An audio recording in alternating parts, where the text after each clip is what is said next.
Chocolate pudding made with fresh milk and only 3 more ingredients. Super easy for a super healthy snack.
When the cream is nice and thick, we can pour it in a wet mold, a big one, or maybe little ones just like mine.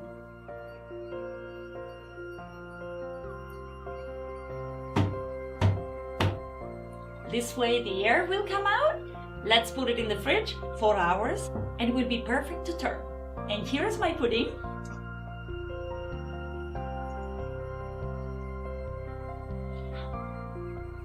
If you like this video, then please share.